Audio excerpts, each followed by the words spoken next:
আম্মু আমার কাজ শেষ, আমি এখন খেলতে যাই। ঠিক আছে যা। ভাই আমাকেও তোমাদের সাথে খেলতে নাও। আরে চল যাই এখান থেকে, আর নিজের ফুটবল নিয়ে আই।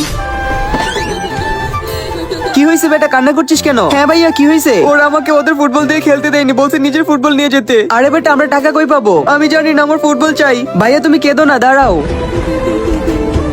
চলো ভাইয়া। আরে তুই কি ব্যাংকটা ভেঙে ফেলবে নাকি? হ্যাঁ আম্মা, আমি ভাইকে এটা দিয়ে ফুটবল কিনে দেবো। এই টাকাগুলো তো তুই জ্যাকেট কেনার জন্য জমাচ্ছিলি। জ্যাকেট আমি সামনের বছর নিয়ে নেব।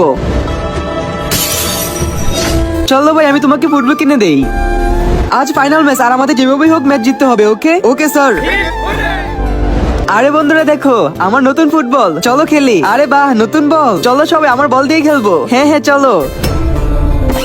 আরে ভাই এক মাস হয়ে গেল, বাড়ির ভাড়াটা তো দাও। সাহেব আর 1-2 দিন পর নিয়েন। আরে তোমরা তো প্রতি মাসে এমন করো। আচ্ছা ঠিক আছে আমি 2 দিন পরে আসবো। দেখ তুই ব্যাংকটা ভেঙে দিলি, এই টাকাগুলো এখন কাজে আসতো। ঘরে তো খাওয়ারও কিছু নেই।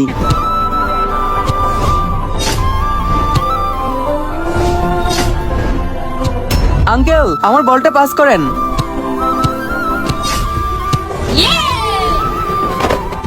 এই বাচ্চাটা তো খুব ভালো ফুটবল খেলছে। আরে আমরা তো ম্যাচ হেরে যাচ্ছি। এক কাজ করি, এই বাচ্চাটাকে আমাদের সাথে খেলাই নেই। আরে বেটা। জি আঙ্কেল। বেটা তুমি খুব ভালো ফুটবল খেলো, তুমি আমাদের টিমের হয়ে খেলবে, আসো।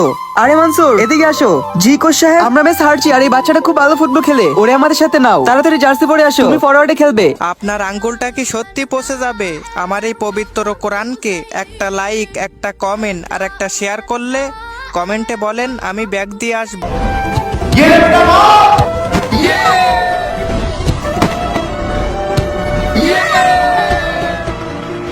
বেটা তুমি খুব ভালো খেলছো, আমি আমার পকেট থেকে তোমাকে একটা উপহার দিতে চাই। এই নাও 10,000 টাকা। ধন্যবাদ স্যার। এই টাকাগুলো আম্মুকে দেবো, আর আম্মু খুব খুশি হবে।